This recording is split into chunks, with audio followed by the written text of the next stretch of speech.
శ్రీపాదరాజ్యం శరణం ప్రపద్యే. నేను ఉదయమునే శ్రీపాదుల వారి దర్శనార్థం కురుంగడ్డకు వచ్చాను. శ్రీపాదుల వారి శరీరం నుండి దివ్యకాంతులు వెదజల్లబడుతూ ఉండెను. శ్రీవారి దివ్యనేత్రాల నుండి శాంతి, కరుణ, ప్రేమ, జ్ఞానము జ్యోతిస్వరూపంగా వెలువడుచుండెను. వారి దివ్య సన్నిధిలో ఉన్నవారు శాంతిని, కరుణను, ప్రేమను, జ్ఞానమును అయాచితంగానే పొందుచున్నారు. సర్వలోకాలకు ఏకైక ప్రభుస్వరూపం నిరాకారతత్వం సాకారమై సగుణమై మానవాకారంతో కళ్ళ ఎదుట కనిపించుచుండుటచే ఆనందము, ఆశ్చర్యము ఆ సమస్త తత్వమును ముంచెత్తుచుండెను. శ్రీపాదుల వారు అనుగ్రహంతో తమ వద్దకు వచ్చిన వారికి నమస్కరించుకోమని సైగ చేసేవారు. వారు చేసిన సైగ వెంబడి వారి దివ్యహస్తముల నుండి ఏదియో తెలియరాని శాంతి, ప్రేమ తరంగాలుద్భవించి నా మనస్సును, హృదయమును, శరీరమును మరేదో తెలియరాని లోకాలకి కొంపోయినట్లు అనుభవమయ్యేది. నేను శ్రీచరణములను భక్తితో స్పృశించి తిని నా శరీరం తేలిక అయింది. నా కన్నుల నుండి నల్లని తేజస్సు బయటకు వచ్చుట గమనించాను. ఆ తరువాత నా శరీరంలోని సమస్త అంగాల నుండి నల్లని తేజస్సు బయల్వెడలింది. ఆ తేజస్సంతయును వికృతమైన నరాకారాన్ని ధరించింది. ఆ ఆకారం స్వయంగా నన్నే పోలి ఉంది. శ్రీపాదుల వారు చిరునవ్వుతో, నీవలనే ఉన్న ఆ నల్లటి ఆకారం ఎవరో గమనించితివా అని నన్ను ప్రశ్నించారు. నేను, స్వామి, ఆ ఆకారం నన్ను పోలి ఉండుట గమనించి తిని గాని ఆ ఆకారం నా శరీరం నుండి ఎలా బయలువెడలిందో నాకు తెలియదు. ఆ ఆకారం ఎవరో కూడా నాకు తెలియదు అని జవాబిచ్చాను.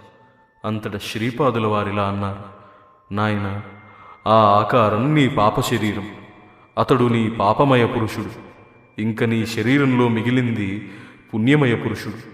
ప్రతి మానవ శరీరం నందు పాపపురుషుడు, పుణ్యపురుషుడు ఉండును. పాపపుణ్యాలు రెండింటి నుండి విడుదల లభించినచో ముక్తియే. బ్రాహ్మణ జన్మనెత్తినవాడు నిష్ఠావంతుడై తన పాప శరీరాన్ని దహించుటయే కాక తన పుణ్యబలంతో తక్కిన వారిని ఉద్ధరింపవలె.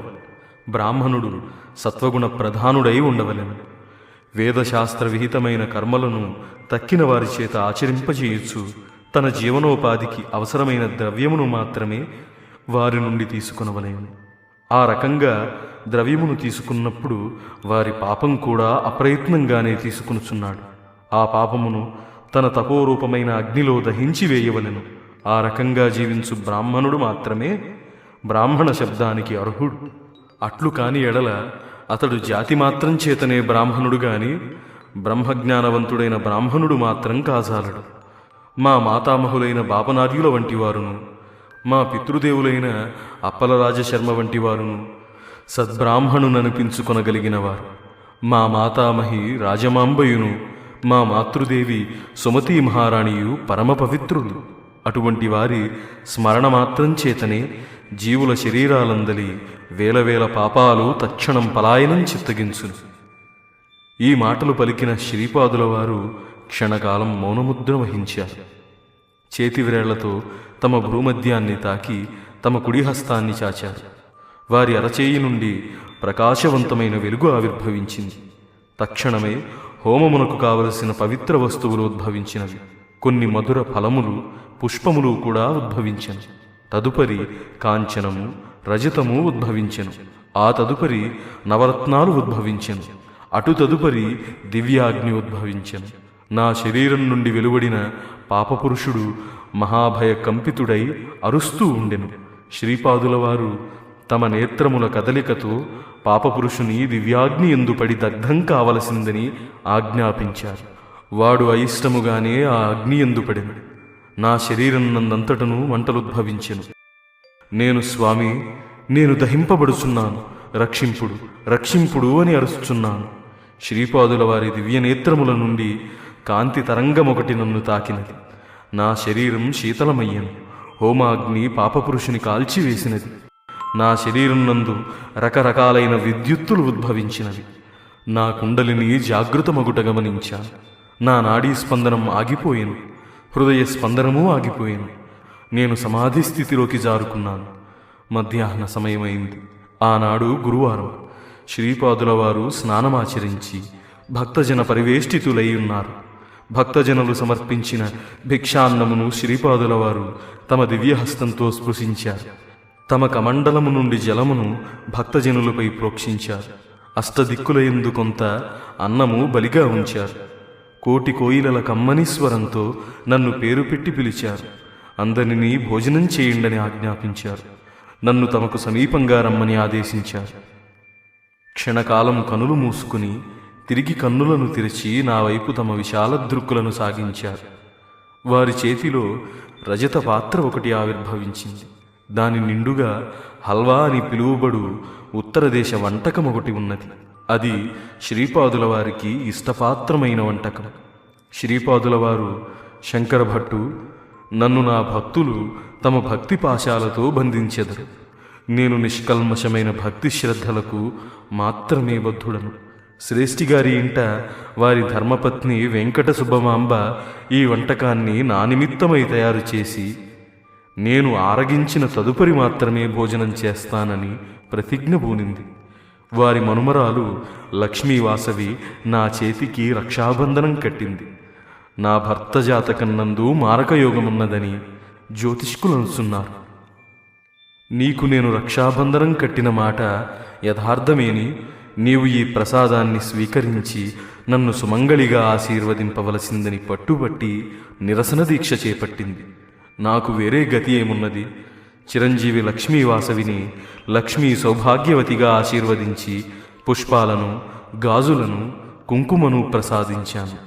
మా అమ్మమ్మ వెంకట సుబ్బమాంబ ప్రేమతో తయారు చేసిన హల్వాను నా వెంట తెచ్చి తిని ఈ మధుర ప్రసాదం అనేక జన్మల నుండి సంప్రాప్తమగుచుండిన మహాపాతకాలను నిర్మూలించును. నా భక్తుల ఇంట నాకు నివేదన చేయబడిన ప్రసాదమును నేను స్వయంగా సూక్ష్మ కిరణముల ద్వారా స్వీకరించేదను. అయితే శ్రేష్ఠిగారి ఇంట వండినది మహాప్రసాదం కావున నేను స్వయంగా భౌతికంగా స్వీకరిస్తున్నాను. నీవును ఈ ప్రసాదాన్ని స్వీకరించవలసింది అన్నాడు. ఆ ప్రసాదం యొక్క మాధుర్యం వర్ణించుట ఎవరితరము? ప్రసాదం నందు కొంత భాగం పైకి విసిరారు. అది నభోమండలంలో ఎచ్చటికో పోయింది. మరికొంత ప్రసాదం తమ అరచేతిలో జారవిడిచారు. అప్పుడచ్చటి భూమి బ్రద్దలై ప్రసాదానికి దారి ఇచ్చెను. ప్రసాదం భూమిలోనికి పోయిన తదుపరి బ్రద్దలైన భూమి మరల యథాస్థితికి వచ్చెను. అచ్చట ఉన్న ప్రసాదమును తక్కిన భక్తులు కూడా వాంఛించారు. శ్రీపాదులు ఎవరినీ నిరాశపరచు అవతారం కానే కాదు. ఎందరికి పెట్టినను అది ఇంకనూ అక్షయంగా ఉండెను. ఇంతలో పద్మశాలి కుల సంభవుడైన గురుచరణుడు అనే భక్తుడు ఏతించెను. శ్రీపాదుల వారు వానికి కూడా ప్రసాదం పెట్టారు. ఆ రజిత పాత్రను కృష్ణానదిలో విసిరివేశారు. తరువాత శ్రీపాదుల వారు పద్మశాలీలు మార్కండేయ గోత్రమే. వారే కారణాంతరమున వారు మాంసభక్షకులయ్యారు. నా సన్నిధిలో కారణం లేని కార్యం జరగనేరదు. గురుచరణ, నీవు ఎన్నియో రోజుల నుండి నాకు ప్రసాదాన్ని నైవేద్యం పెట్టుచు శ్రీ గురు చరణములే సర్వదా శరణు శరణు అనుచు పవిత్ర జీవనాన్ని గడుపుచున్నావు. ఈనాడు శ్రీ గురు కరకమలాల నుండి మహాప్రసాదం పొందగలిగావు. శంకర భట్టునకు గురుతత్వమును నీకు తెలిసినంత విశదపరుచును. మేము మధ్యాహ్న సమయమున యోగ నిద్రలో నుండి మానస సంచారం చేసేదము. మమ్ములను ఎవ్వరూ దర్శించరాదు. మా విశ్రాంతికి భంగం రానివ్వరాదు అని సెలవిచ్చారు. నేను శ్రీ గురుచరణుడనే మహాభక్తుని కలియుట నిజంగా శ్రీగురుని సంకల్పమే. గురుచరణుడు యోగ మార్గంలో పరిణితి చెందినవాడు. శ్రీపాదుల వారి తత్వాన్ని నాకు తెలియజేసి ధన్యులనొనర్పుడు అని నేను వారిని ప్రార్థించాను. అంతట గురుచరణుడు, అనంతకోటి బ్రహ్మాండములు సృష్టి స్థితి లయములు నొందించు మహాసంకల్పం ఏదైతే ఉన్నదో అట్టి నిరాకార నిర్గుణ తత్వమే సాకార సగుణ స్వరూపమై పూర్వయుగం నందు శ్రీ దత్తాత్రేయుడిగా అవతరించి ప్రస్తుతం ఈ యుగమున ఈ కాలమున శ్రీపాద శ్రీవల్లభ రూపమున అవతరించింది. ఈ అవతారము నరాకారంగా తోచు నిరాకారము, సగుణముగా తోచు నిర్గుణము, ఒక దేవతా స్వరూపముగా తోచు సర్వదేవతా స్వరూపము, అన్ని యోగ మార్గాలకును గమ్యము. సృష్టి ఆది నుండి మహర్షులు తమ తమ సాధనా విశేషాల వలన సాక్షాత్కారం పొందిన దేవతా స్వరూపాలన్నీ శ్రీపాదుల వారి యొక్క దివ్యస్వరూపాలే. పూర్వకాలమందు మహర్షులకు అనేక దివ్య శక్తులుండేవి. వశిష్ఠుడు హవ్యయుక్తంగా యజ్ఞాలను చేయువాడు. హవ్యమక్కర లేకుండా యజ్ఞమును చేయు విధానం విశ్వామిత్రుడు, జమదగ్ని అనువారు అనుసరించేవారు. ఏదేని ఒక కర్మను చేయుటకు గాని, చేయకుండా ఉండుటకు గాని, వేరే విధంగా చేయుటకు గాని ఆ కర్మ యొక్క రహస్యమును, ఆ మంత్ర రహస్యమును తెలిసినవాడే సమర్థుడగును. శ్రీపాదుల వారు సర్వసమర్థులు. అయితే వారు కర్మ రహస్యమును ఎరిగినవారు కనుక ఆయా వ్యక్తుల ఎడల వారు ప్రవర్తించు విధానంలో వ్యత్యాసములు కనిపించవు. అన్ని శక్తులలోనూ ప్రేమశక్తి సర్వశ్రేష్టమైనది. దానికున్న శక్తి అనంతమైనది. బాపనార్యులు గాని, నరసింహవర్మ గాని, వెంకటప్పయ్య శ్రేష్ఠి గాని విచిత్ర యోగ సంపన్నులు. వారు ముగ్గురికి శ్రీపాదుల వారి ఎడల వాత్సల్య భక్తి మెండు. వారు తమ ప్రేమశక్తితో ఫలానా కార్యమును సుసంపన్నం చేయమని శ్రీపాదుల ఎదుట మంకుపట్టు పట్టగలరు. శ్రీపాదుల వారు కూడా తలవంచక తప్పదు. శ్రీపాదుల వారు ప్రతి స్త్రీలోనూ తమ మాతృశ్రీని దర్శింపగల సహజ స్వభావులు. సహజ వాత్సల్యంతో ఎవరైనను శ్రీపాదుని దివ్య శిశువుగా భావించి ఆరాధించెదరో శ్రీపాదుల వారు కూడా వారి ఇండ్లలో శిశువుగానే ప్రవర్తిస్తారు. ఇది ఏ మహామాయ! యోగులు, జ్ఞానులు పదే పదే వల్లించి చెప్పేడి నిర్గుణ నిరాకార పరబ్రహ్మము దివ్య శిశువుగా పీఠికాపురంలో దివ్యలీలలను చూపుట తర్కమునకందని విషయం. వేదశాస్త్రాల అధ్యయనం ద్వారాను, యోగ మార్గం ద్వారాను, జ్ఞాన మార్గముల ద్వారా లభించుననిడి అభిప్రాయంతో సాధన చేయువారికి ఆ దైవం ఆయా మార్గాల ద్వారా మాత్రమే లభించును. దైవానుభవమును శాస్త్రముల ద్వారా ప్రమాణీకరింపవచ్చు. ఒక్కొక్కప్పుడు శాస్త్రములకు అతీత మార్గమును కూడా దైవానుభవాలు కలుగవచ్చు. దైవము సర్వతంత్ర స్వతంత్రుడు. శ్రీపాదుల వారి లీలలు అతర్క్యాలు, అశ్రుతపూర్వములు అని వివరించారు. అంతట నేను, అయ్యా, మీకు శ్రీపాదుల వారి దర్శనం ప్రప్రథమంగా ఏ విధంగా లభించెను? ఆ కథాప్రసంగం చేసి నన్ను తరింపజేయుడు అని శ్రీ గురుచరణుణ్ణి కోరాను. అంతట గురుచరణుడు, బ్రాహ్మణోత్తమ, మీరెంతో ధన్యులు. శ్రీపాదుల వారి సమక్షమున వారి దివ్యలీలను మీకు తెలియజేయు భాగ్యం నాకు కలుగుట కేవలం నా పూర్వజన్మ సుకృత విశేషం వల్లనే. మీరు మిక్కిలి శ్రీగురుని అవ్యాజ కరుణా కటాక్షాలు పొందినవారు అని పలికి తనకు శ్రీపాదుల వారి దర్శనం కలిగిన విధానాన్ని సంగ్రహంగా వివరించారు. నేను దైవభక్తి గల కుటుంబంలో జన్మించాను. చిన్నతనము నుండి నేను మా కులదైవమైన దత్తప్రభువునే కొలుస్తూ ఉన్నాను. కుటుంబం నందు ఆర్థిక చింతలు మెండుగా ఉండేవి. దత్తప్రభువుల వారిని ఎంత వేడుకున్ననూ నా కష్టాలు తీరలేదు సరికదా, మిక్కుటం కాజొచ్చింది. కొంతమంది పెద్దలు, నీకు దత్తప్రభువు అనుగ్రహం లేదు, నీవు కులదైవంగా వేరొక దైవాన్ని ఎంచుకుని పూజించుకునినా నీ కష్టాలు తీరవచ్చును అని సలహా ఇచ్చారు. నేను కూడా ఏ దైవమును కులదైవంగా ఎంచుకున్నా నా కష్టములు కడతేరునా అని తలంచుచూ నిద్రపోతిని. కలలో భయంకరాకారుడైన కసాయివాణ్ణి చూశాను. అతడు మిక్కిలి ప్రేమతో మేకలి మందను పెంచుచూ ఉన్నాడు. ప్రతిరోజును కొన్ని మేకలను తన కసాయి కత్తికి బలి చేస్తూ ఉన్నాడు. అతని చేతిలోని కత్తి నన్ను భయభ్రాంతుణ్ణి చేసుచుండెను. అతడు మేఘగంభీర స్వరంతో, నేను దత్తుడను. నీవు ఏ దేవీ దేవతలను ఆరాధనం చేసినను ఆ స్వరూపాలన్నీయును నేనే. నీవు ఆరాధించు దైవం యొక్క నామరూపాలను మార్చినంత మాత్రమున నేను మారెడివాడను కాను. నేను నిన్ను వదులువాడను అంతకంటే గాను. నీవు నా నీడవు. నా నీడ నన్ను విడిచి ఎట్లుండగలదు? సమస్త దేవీ దేవతల సంకల్పములు, సమస్త మానవకోటి సంకల్పాలు నడిపించు మహాసంకల్పాన్ని నేను. భగవదవతారములన్నీయు ఏ బ్రహ్మస్వరూపం నుండి వెలువడునో ఆ బ్రహ్మమును నేనే. పులినోట చిక్కిన జంతువు తప్పించుకొనగలుగునేమో గాని నా చేత చిక్కిన నీవు తప్పించుకోలేవు. దత్తభక్తులు సింహకిశోరాల వలె ఉండవలెను గాని పిరికి పందలు కాకూడదు. నేను సింహము వంటి వాడను. సింహకిశోరాలకి సింహం వద్ద భయముండజాలదు. అవి తమ తల్లిని తమ ఆటపాటలతో మురిపించును. ఈ కత్తితో నేను నిన్ను చంపుట ఖాయం. ముల్లోకాలందును నిన్ను రక్షింపగలవారు ఎవ్వరూ లేరు. నేను భయభ్రాంతుడనై వెర్రి కేకలు వేయసాగితిని. ఇంతలో కల చెదిరింది. ఇంటిలోని వారు విషయం ఏమిటని అడిగారు. నేను నా స్వప్న వృత్తాంతాన్ని వారికి తెలిపాను. ఏ జన్మలో చేసుకున్న కర్మఫలము ఈనాడు ఈ దరిద్ర అవస్థను అనుభవించుచున్నానని వాపోయాను. మా ఆర్థిక బాధలు మరింత మెండాయను. నేను చనిపోయిన బాగుండునని భావించాను. తెల్లవారగానే మా ఇంట ముంగుట ఒక హరిదాసు ప్రత్యక్షమయ్యాడు. అతని చేతిలో చిరతలు ఉన్నాయి. అతడు హరినామాన్ని గానం చేస్తూ నెత్తిమీద బియ్యమును పోసుకుని పాత్ర ఒకటుండెను. ఇతడొక వింత హరిదాసు. ఆ పాత్ర ఎందతడు ఒక చిన్న మేడి చెట్టు మొక్కను కలిగి ఉన్నాడు. హరిదాసు ఇంటి ముంగిట నిలచినప్పుడు బియ్యం వేయకపోవుట అశుభ సూచకమందును. అందుచేత ఇంటిలో బియ్యం ఏమైనా ఉన్నవేమో అని వెదికి కనిపించిన గుప్పెడు నూకలను హరిదాసుకిచ్చాను. హరిదాసు ఆ గుప్పెడు నూకలు స్వీకరించి, అయ్యా, నిన్న రాత్రి ఒక కసాయివాడు గురుచరణుడు అనే దత్తభక్తుని హత్య చేసినాడు. చిత్రమేమనగా ఆ మనిషి ప్రాణాలు శరీరం నుండి విడిపడి ఈ మేడి మొక్క ఎందు నిలిచినవి. ఔదుంబర వృక్షమూలమున దత్తాత్రేయుల వారు ఉందురని ప్రమాణం. ఈ మొక్క సామాన్యమైనది కాదు. గోదావరి మండలమున శ్రీ పీఠికాపురమును మహాక్షేత్రం కలదు. అచ్చట స్వయంభూదత్తుడు శ్రీపాద శ్రీవల్లభుడనడి మారువేషంలో తిరుగుచున్నాడని ప్రతీతి. శ్రీవల్లభుల వారి మాతామహాగృహం నందు ఔదుంబర వృక్షం యొక్క సంతతి ఈ మొక్క మీ ఇంట నాటిన సర్వశుభాలు పొందుము అని పలుకగా నా తల తిరిగిపోయినట్లయింది. అంతట నేను హరిదాసుతో, అయ్యా, గురుచరణుడనిడి వాడను నేనే. నేను హత్యకు గురి కాలేదు. నేను దత్తభక్తుణ్ణే.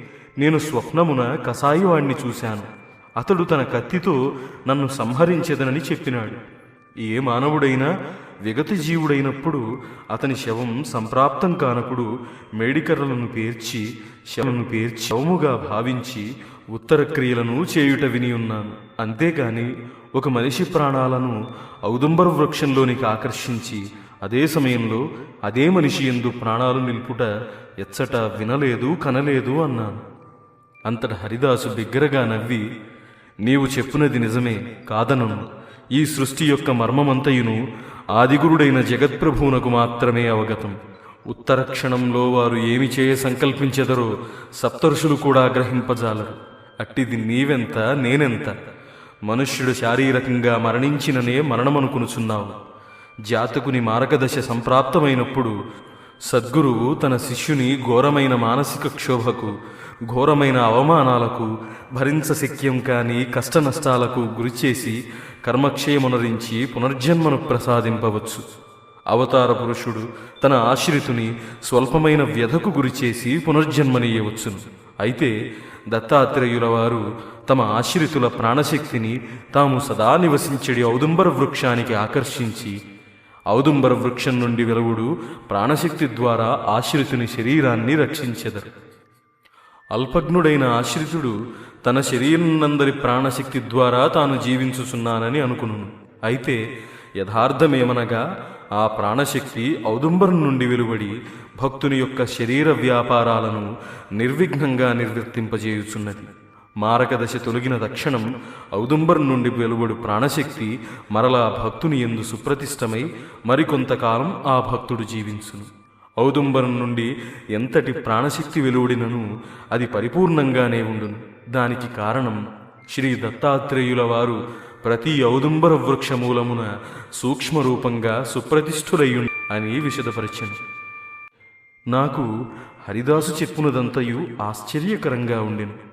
కృష్ణదాసు అను పేరు కలిగిన ఆ హరిదాసు తన దారి వెంట వెడలిపోయెను. నేను ఆ ఔదుంబరమును మహాప్రేమతో, భక్తితో మా ఇంట పెరటి యందు పెంచసాగాను. కొలది దినములు మామూలుగానే గడిచిపోయాను. మా దూరపు బంధువు ఒకడు పట్టుబట్టల వ్యాపారం చేయువాడు. అతడు వృద్ధుడైపోయాను. అతనికి పిల్లలు లేరు. నా యందు అతనికి అవ్యాజమైన ప్రేమ కలిగాను. అతడు మా ఇంటనే నివసింపదలచెను. నాకు కొంత ధనముసంగి పట్టుబట్టల వ్యాపారం చేయమని సలహా ఇచ్చాను. అతడు కూడా మా ఇంట ఉన్న ఔదుంబరానికి ప్రదక్షిణలు చేయుట, మహాభక్తితో దత్తప్రభువుని ఆరాధించుట చేయుట మొదలెడెను. మా ఇంట ఏమి ఇబ్బందులు తల ఎత్తినను ఔదుంబరానికి ప్రదక్షిణం చేసి ఆ వృక్షరాజానికే మా బాధలు చెప్పుకునేవారు. మా ఆవేదన దత్తప్రభువునకు చేరేది. మా బాధలు ఊహించరాని విధంగా తీరేవి. దత్తాత్రేయుల వారికి మాకును మధ్య స్నేహవారిదిగా ఔదుంబరం ఉండేది. అయ్యా, దత్తభక్తులకు ఔదుంబర వృక్ష సేవనం అత్యంత ముఖ్యమైన విధి. ఔదుంబరము గృహంనందున్న దత్తాత్రేయుల వారు సాక్షాత్తు మన ఇంట ఉన్నట్లే. ఔదుంబరం యొక్క మహిమను ఎంత వర్ణించినను అది తక్కువే అగును. నేను నా వ్యాపార నిమిత్తం ఓడ్రదేశానికి పోవచ్చు నా అదృష్టవశమున పీఠికాపురానికి చేరి శ్రీ బాపనార్యుల ఇల్లు కనుగొన్నాను. అప్పుడు శ్రీపాదుల వారు బాపనార్యులతో కలిసి పెరటి ఎందున్నారు. వారి పెరట్లో ముండ్ల చెట్టు ఒకటి ఉన్నది. శ్రీపాదుల వారు దానికి శ్రద్ధగా నీరు పోయుచున్నారు. బాపనార్యులు శ్రీపాదుల వారిని, బంగారు కన్నా, నీకు ఇంత ప్రీతిపాత్రమైన ఈ ముండ్ల చెట్టు సోమలతయో లేక సంజీవిని మొక్కయో అన్నట్లు అంత మిక్కిలి శ్రద్ధ వహించుట యుక్తమా? నీవు శ్రద్ధ వహించినను వహింపకున్నను అది పెరుగుట మానదు అన్నారు. అంతట శ్రీపాదుల వారు, తాత, పూర్వజన్మమున మన వీధిలోనే ఉండి స్వయంభూదత్తుడే బాపనావధానులు గారి మనముడుగా అవతరించినట. ఎంతటి విడ్డూరము, ఎంతటి దైవద్రోహము అని పరిహాసం చేసిన విసావధానుల తాతయే ఈ ముండ్ల చెట్టు. అమ్మయ్యును, నేనును, అన్నలను, శ్రీ విద్యాధరి, రాధా, సురేఖలను వెంకటప్పయ్య శ్రేష్ఠి గారి ఇంటను, నరసింహవర్మ గారింటను భోజనం చేయు సందర్భమున మల్లాదివారును, గండికోట వారును బొత్తిగా అనాచారవంతులు, ధర్మభ్రష్టులు ఈ 2 కుటుంబముల వారిని బ్రాహ్మణ సమాజం నుండి వెలివేయవలెనని బ్రాహ్మణ పరిషత్తులో వివాదం రేపిన విస్సావధానులు తాతయే ఈ ముండ్ల చెట్టు. శ్రీపాదుడే దత్తాత్రేయుడా? దీనికి ప్రమాణమేది? శాస్త్రములలో ఉన్నదా, వేదాలలో ఉన్నదా అని కుతర్కాలాడిన విస్సావధానులు తాతయే ఈ ముండ్ల చెట్టు. సర్వమంగళ స్వరూపిణి అయిన నా మాతృదేవి సుమతి మహారాణిని తమ పుట్టింటి ఆడబిడ్డగా భావించి భోజనం పెట్టి నూతన వస్త్రాలతో సత్కరించి తమ జన్మ ధన్యమైందని భావించే వెంకటప్పయ్య శ్రేష్ఠి తాతను, నరసింహవర్మ తాతను అనునిత్యము దుమ్మెత్తిపోసిన విస్సావధానులు తాతయే ఈ ముండ్ల చెట్టు. మరణానంతరం ఉత్తర క్రియ లోపాల వల్ల, మహాపాప భారం వల్ల తన స్వభావానికి తగినట్లుగా ముండ్ల చెట్టుగా జన్మించి ఈ విస్సావధానుల తాతను చూసి జాలిపడి కాస్త జలతర్పణం చేస్తున్నాను అని తెలిపారు. కొలదిసేపట్లు పెరటిలో నుండి వీధిలోనికి వచ్చారు. శ్రీపాద శ్రీవల్లభుని ముగ్ధ మనోహర రూపాన్ని చూడగానే నాకు ఆనందాతిరేకంతో ఎక్కిళ్ళు వచ్చినవి. కన్నుల వెంట ఆనంద భాష్పాలు వెల్లువుల కాసాగినవి. నేను శ్రీపాదుల వారి దివ్య పాద పద్మాలపై వాలిపోయాను. శ్రీపాదుల వారు నన్ను ప్రేమతో వెన్నుతట్టి, నాయనా, లేలే, ఏమిటి ఈ పిచ్చి పనులు? చచ్చి తిరిగి పునర్జన్మనెత్తి నా వద్దకు వచ్చితివా అన్నారు. నేను పట్టుబట్టల వ్యాపారం చేయువాడనని గ్రహించి బాపనార్యుల వారు నాతో, ఓయి, మా బంగారు బుడతడికి తగిన పుట్టములేమైనా కలవా అని ప్రశ్నించారు. నేను శ్రీపాదుల వారికి యోగ్యమైన పట్టుపుట్టములనిచ్చాను. గురుచరణ, నీకొక వింత చూపెదను రమ్మని వారు నన్ను లోనికి తీసుకుని వెళ్ళారు. బాపనార్యుల వారు కూడా శ్రీపాదుల వెంటే ఉన్నారు. శ్రీపాదుల వారు మమ్ములను ముండ్ల చెట్టు వద్దకు తీసుకుని పోయి, విస్సన్న తాత, నీ సంతానం శ్రద్ధారహితంగా చేసిన శ్రాద్ధకర్మల వలను బాపనార్యుల వంటి మహాపురుషులను అకారణంగా నిందించుట వల్లను నీకిట్టి నీచమైన జన్మ కలిగింది. ఈ గురుచరణుడు నీకు పూర్వజన్మమున పుత్రుడు. వీని చేత నీకు శ్రాద్ధకర్మను ఆచరింపజేసేదను. నీకు సమ్మతమేనా అని అడిగాను. మేము తెల్లబోయి చూస్తున్నాము. ఆ ముండ్ల చెట్టును ఆచ్ఛాదించి ఉండి వాయురూపమున ప్రేతాత్మగా నుండిన విస్సావధానులు, అంతకంటేనూ మహద్భాగ్యం కలదా అని స్పష్టంగా చెప్పాను. శ్రీపాదుల వారు నా చేత ఆ ముండ్ల చెట్టును సమూలంగా పీకివేయించారు. తన చేతిలోనికి రావి పుల్లను, మేడి పుల్లను తీసుకుని అగ్నిని సృష్టించమన్నారు. ఆ రెండిటి ఘర్షణ వల్లను అగ్ని జనించింది. నేను ఆ ముండ్ల చెట్టును దగ్ధం చేశాను. శ్రీపాదుల వారు నన్ను స్నానం చేయమని ఆదేశించారు. స్నానానంతరం శ్రీపాదుల వారు నాకు విభూతినిచ్చి ధారణ కావించమని చెప్పి ఇలా సెలవిచ్చారు. శివుడు కాటిలోని బూడిదిని వంటికి అలుముకొనునని లోకులనుకొందురు. మహాపురుషులు, సిద్ధపురుషులు, మహాయోగులు, మహాభక్తులు కాలధర్మం చెందునప్పుడు వారిని దహనం చేసిన బూడిదని శివుడు తన వంటిపై ధరించును. తన శరీరమును ఆవరించి ఉన్న తేజోవలయంలో వారు ఐక్య స్థితిలో ఉండు. కోతి, పాము, ఆవు వంటి జంతువులు పొరబాటున మనచే హతమైనప్పుడు తప్పకుండా వాటికి ఉత్తరక్రియలు చేయవలెను. వాటికి శ్రద్ధాపూర్వకంగా దహనం చేసి అన్నార్తులకు భోజనం పెట్టిన చాలును. మంత్రపూర్వకంగా చేయవలసిన విధి ఏదీ లేదు. ఏదో ఒక జన్మలో మనకు ఏదో కొద్దిపాటి రుణానుబంధము కలిగి ఉన్న ఆ జీవులు ఏదో ఒక పొరపాటు వలన మన చేత మరణించును. వాటిని శ్రద్ధాపూర్వకంగా దహనం చేయుట వలన మనకు కర్మశేషం నశించును. వాటికి సద్గతి కలుగును. పూర్వయుగమున ఒకసారి కరువు కాటకాలతో లోకం తల్లడిల్లిపోవచ్చున్నది. గోగణాభివృద్ధి ఉండిననే గాని గోఘృతం వంటి పవిత్ర పదార్థాలు ఉత్పత్తి కానేరు. యజ్ఞయాగాదులు లేకపోయిన ఎడల దేవతలకును మానవులకును విశ్వనియంత చేత ఏర్పరచబడిన పరస్పర సహకారం అనున్నది నిరర్ధకమైపోయి ధర్మగ్లాని కలుగును. మానవులు ఆహార సమృద్ధి లేనిచో జీవింపజాలరు. అందువలన గౌతమ మహర్షి తన ఆశ్రమమునందు తన తపోబలంతో పంటలను పండించుచుండెను. గౌతమ మహర్షికి కారణాంతరమున సంప్రాప్తించిన మాయా గోహత్యా పాతక నివారణార్థం వారిచే గోదావరి అవతరణంగా వించబడింది. కావున గౌతమ మహర్షికి లోకమెంతయో రుణపడి ఉన్నది. గౌతమ మహర్షి భార్య అయిన అహల్య మహాపతివ్రత. ఈ విశ్వావధానులు గౌతమ గోత్రాన జన్మించినవాడు. గౌతమ మహర్షికిని విశ్వావధానులకు ఉన్న సంబంధం కేవలం ఆ గోత్రం నందు జన్మించుటయే.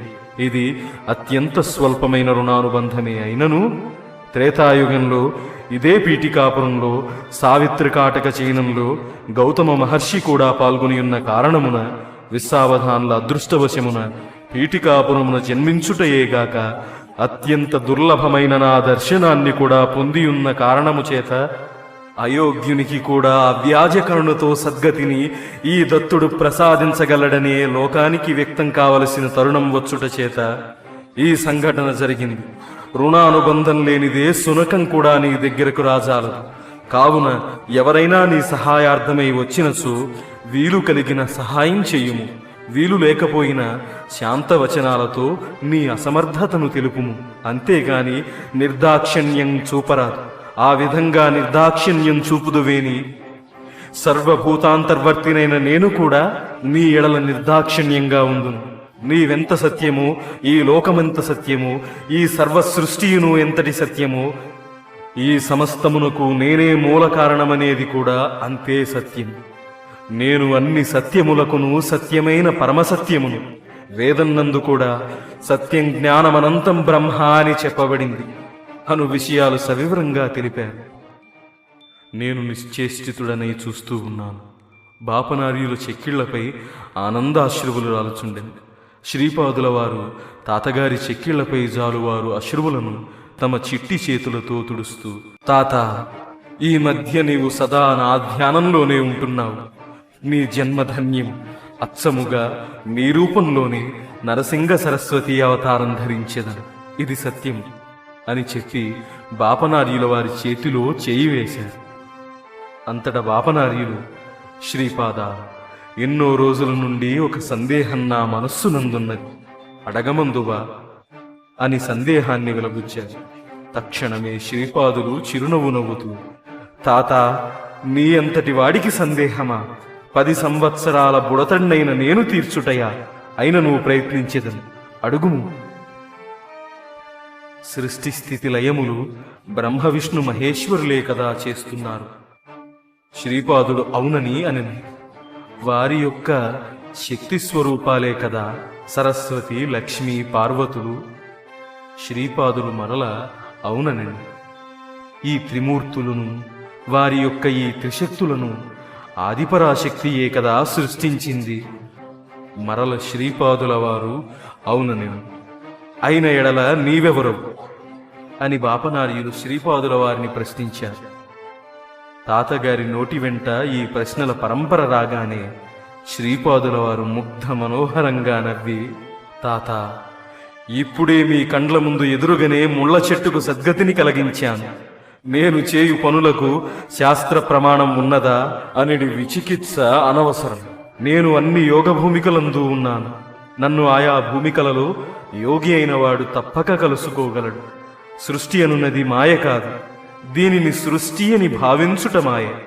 సృష్టి ఎందంతటను ఒకే భగవత్ చైతన్యమున్నది. అయితే అది వివిధ రకాల స్థితులలో, అవస్థలలో పరిణామానికి వశీభూతమై ఉన్నది. ఈ పరిణామ క్రమానికి కాలము ఆధారమై ఉన్నది. కాలం గురించిన జ్ఞానం కలుగుచున్నది కనుక పరిణామ క్రమమనేది అనుభవమగుచున్నది. ఈ కాలమనున్నది సూర్యచంద్రాది ఖగోళాల వల్ల మనకు కలుగుచున్నది. త్రికాల జ్ఞానము, అవస్థాత్రయ జ్ఞానము ఏకకాలమున అనుభవంలో గలవారు అత్రి మహర్షి. ఈ సృష్టి యందు అనసూయాతత్వమును అనుభవంలో కలిగిన మహా ఇల్లాలు అనసూయామాత. నాకు సృష్టి స్థితి లయములు, స్థూల సూక్ష్మ కారణ శరీరాలు, భూత భవిష్యద్వర్తమానాలు మొదలైన సమస్తము ఏకకాలంలోనే అనుభవం కలవు. కావున నాది నిత్యవర్తమానం. జరిగినది, జరుగుచున్నది, జరగబోవునది అంతయును ఏకకాలంలోనే అనుభవం. అట్టి స్థితి యందు త్రిమూర్తులు, త్రిశక్తులు సృష్టికి పూర్వం ఆదిపరాశక్తి యందే ఉన్నారనడి మాట యథార్థమే. నేనును ఆదిపరాశక్తియును అభిన్న స్వరూపము. అయితే ఇచ్చట సూక్ష్మాంశమొకటి కలదు. సమస్త సృష్టియును మాతృగర్భం నుండే వెలువడవలెననే మహాసంకల్పమొకటి ఉండి ఉండుటచే ఆదిపరాశక్తి రూపం వెలువరింపబడింది. అయితే ఆ ఆదిపరాశక్తికి సృష్టింపవలెనను సంకల్పం గాని, సృష్టి రచన ఈ విధంగా ఉండవలెననే సంకల్పం గాని ఏ విధంగా కలుగవలెను? దానికి ప్రబోధన శక్తియే నేను, అనగా ఆ మహాసంకల్ప స్వరూపం. ఆ మహాసంకల్పాన్ని అనుసరించియే ఆద్యపరాశక్తి ఆవిర్భావం. త్రిమూర్తులు మరియు త్రిశక్తుల ఆవిర్భావం ఆ మహాసంకల్ప స్వరూపమే, పరమ గురుస్వరూపం. ఇది అత్యంత రహస్యమైన విషయం. ఆ మహాసంకల్ప స్వరూపానికి సంకల్పం కలిగిన వెంటనే సిద్ధించును. సంకల్పం కలుగుట, అది సిద్ధించుట ఏకకాలంలోనే జరుగును. అన్ని శక్తులను అరికట్టగలిగిడి మూలశక్తిని నేనే. సృష్టి యందు మాతా శిశు సంబంధం, పితాపుత్ర సంబంధం, భార్యాభర్త సంబంధం, అన్నాచెల్లెల సంబంధం అనివార్యమైనవి. ఈ పవిత్ర సంబంధములను ఆదర్శంగా నిరూపించుటకే దేవీదేవతా స్వరూపాలు ఆవిర్భవించినవి. జీవుడు మాయలో ఉండేడి శక్తి, నేను మాయకు అతీతమైన మహాశక్తిని. మాయాశక్తియును మహాశక్తియును యోగశక్తి వలన మాత్రమే కలుసుకునుట జరగగలదు. ఏ మహాశక్తి స్త్రీ స్వరూపంగా వాసవి కన్యగా పిలువబడుచున్నదో అది ఏ పురుష రూపంగా శ్రీపాద శ్రీవల్లభ రూపమున పిలువబడుచున్నది. రెండు స్వరూపముల ఆవిర్భావం కూడా మహాసంకల్పాన్ని అనుసరించియే. ఆదిపరాశక్తిగా గాని మూలదత్తునిగా గాని ఆరాధించినప్పుడు త్రిమూర్తులను, త్రిశక్తులను అంతర్లీన స్థితిలో ఉండును. ఈ దైవ సంబంధములను, వాటి తత్వాలను, ఆయా స్థితులను, అనుభవాలను కేవలం సాధనా సంపత్తి కలిగిన వారికే అవగతమగును. మృగము వద్దకు పోయి సంస్కృత వ్యాకరణం బోధించుట నిష్ప్రయోజనం. మృగము సంస్కృత వ్యాకరణం నేర్చుకోవాలనన్న ఆ నీచ జన్మ నుండి విముక్తమై మానవ జన్మ నుండి తగిన సమర్థత కలిగిన వ్యక్తి నుండి అది నేర్వవలెను. నేను ప్రతి జీవితోడను అంతర్గతంగా సంబంధం కలిగి ఉండుటచే జీవుల సంస్కారాలను, మలినాలను వారి నుండి స్వీకరించి ప్రతినిత్యము స్నాన జపాదుల వలన వాటిని దగ్ధం చేసి జీవుల పరిణామాలకు తోడ్పడుచున్నాను. వాస్తవానికి నేను పూజ చేయవలసిన అవసరం లేదు. నన్ను ఆరాధించు వారి అనేక పాప సంస్కారాలను నాయందు ఆకర్షించుకుని మన ఇంట కులదైవంగా ఉన్న కాలాగ్ని శమన దత్తుని స్థూల పూజ చేస్తున్నాను. ఆ పూజ చేయుట వలన కలిగడి మహాఫలమును నన్ను ఆరాధించు వారికి ధారపోసెదను. కర్మ చేయనిదే ఫలితమిచ్చుటకు వీలు లేదు. కనుక తపశ్చర్యాది మహాపుణ్య కర్మలను నేను ఈ శరీరంతో ఆచరించెదను. నేను అనంత చైతన్యంబును గనక నేను చేసడి కర్మలకు సద్య ఫలితాలు కలుగును కనుక ఆ ఫలితములను వెంటనే వారి వారి యోగ్యతానుసారం కలుగజేస్తాను. అందువల్లనే నాది ఆదిగురు స్వరూపం. తల్లిదండ్రుల ఆస్తిపాస్తులకు బిడ్డలు వారసులైనట్లే గురువు యొక్క తపశ్శక్తికి ఆ గురువు యొక్క శిష్యులు కూడా వారసులై ఉన్నారు. భగవద్గీతలో కూడా కర్మ చేయుట అనివార్యమని విషయం తెలియజేయబడింది. దత్తుడనైన నేను సులభ సాధ్యుడను. తక్కిన దేవతలు భక్తులు చేసిన తపస్సుతో సంతుష్టులై వరాలనిస్తారు. అయితే గురుస్వరూపమైన దత్తుడు తన శిష్యులు వరమును పొందుటకు అడ్డుగా ఉండే దుష్టశక్తులను, దురదృష్ట శక్తులను తన తపోశక్తితో పరిహరించి వారిని అనుగ్రహించు పరమ కారుణ్య స్వరూపం. తాత, అందువల్లనే నన్ను స్మృతిమాత్ర ప్రసన్నుడని అందురు. సమస్తములైన గురువుల రూపమున ఉన్నది నేనే. ఇది మహాకరుణతో అవతరించిన పరమగురు స్వరూపం గనుక అవతార పరిసమాప్తి లేదు. నా భక్తుని పిలుపు నాకు చేరిన తక్షణమే నేను జవాబిచ్చేది.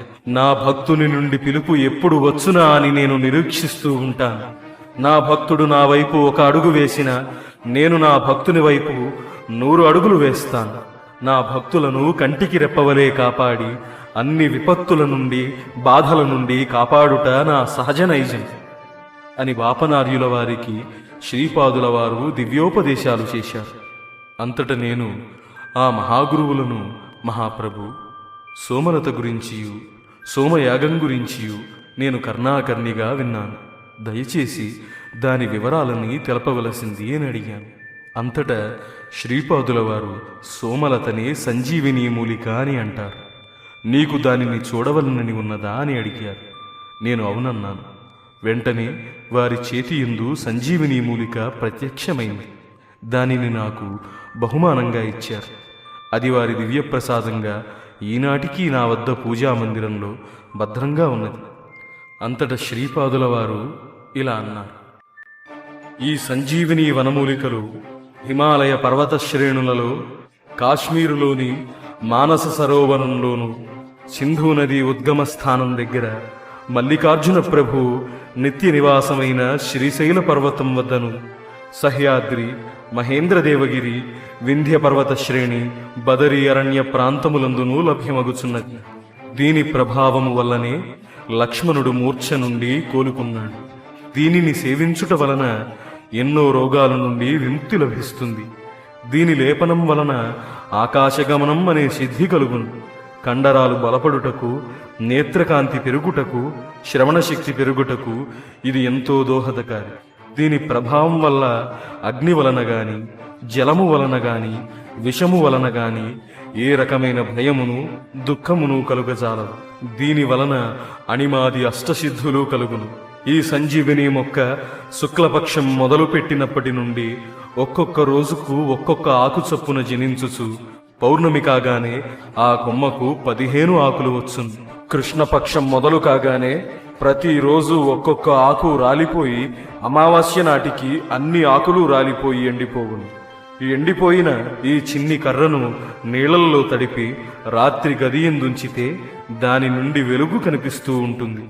సహ్యాద్రి పర్వత శ్రేణి, భీమశంకర పర్వతముల దగ్గర క్రూర మృగాలు ఈ సంజీవిని మూలికను కాపలా కాస్తూ ఉంటాయి. అర్ధరాత్రి అమావాస్య రోజున దివ్యకాంతిలో వెలుగుందే ఈ వనమూలికను గుర్తుపట్టగలిగే వీలుండును. నాయన గురుచరణ, ఈ విధంగా 24 రకాలైన దివ్య ఔషధ మొక్కలు ఉన్నవి. అవి అన్నీయును చాలా పవిత్రమైనది. వీటిని ఆశ్రయించుకుని దేవతాశక్తులు ఉండు. అందుచేత పవిత్రములైన వేదమంత్రాలను ఉచ్చరించుచు అత్యంత వినమ్ర భావమున వీటిని త్రవ్వి తీసుకోవలసింది.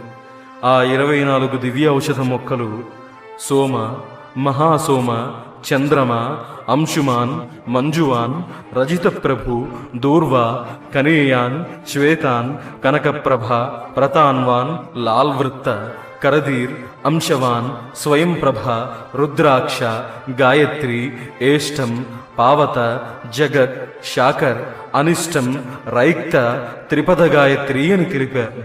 నేను శ్రీపాదుల వారి నుండి సెలవు గైకుని పీఠికాపురం నుండి బయలుదేరాను. నేను శంకర భట్టునకు ఈ వృత్తాంతాన్ని వివరించుట పూర్తి కాగానే మహాగురువుల మానస సంచారం పూర్తి అయినట్లు వారి దర్శనానికి రమ్మని ఆజ్ఞ అయింది. మేము వారి దర్శనం చేసుకున్నాము. శ్రీవారి దివ్యహస్తాల నుండి ఫలములను, ప్రసాదమును గైకొన్నాము. తదుపరి శ్రీపాదుల వారిలా అన్నారు. మీరు ఇరువురును కృష్ణ దాటి ఆవలి ఒడ్డుకు పొండు. మీరు మాంచాల గ్రామానికి పొండు. మాంచాల గ్రామదేవత మిమ్ములను ఆశీర్వదించును. ఆ యమ్మ ఆశీర్వాదం పొందిన తదుపరి తిరిగి కురుంగడ్డకు రండు. మీరు ఎచ్చట ఉన్నను, ఎంత దూరంలో ఉన్నను, నేను మిమ్మలను ఎల్లప్పుడూ గమనించుచూనే ఉందునని గ్రహింపు. భవిష్యత్తులో మాంచాల గ్రామము విశ్వవిఖ్యాతమగును. ఒకానొక మహాపురుషుని జీవసమాధి వలన అది ప్రఖ్యాతమగును. ఆ మహాపురుషుని లీలలు చిత్ర విచిత్రములుగా ఉండును. పీఠికాపురం స్థూల దృష్టిలో ఒకటి ఉన్నట్లు సూక్ష్మ దృష్టిలో కూడా పీఠికాపురం ఉన్నది. అది స్వర్ణ పీఠికాపురం. అది నా స్థూల శరీరాన్ని ఆవరించి ఉండు తేజోవలయమున సుప్రతిష్టమై ఉన్నది.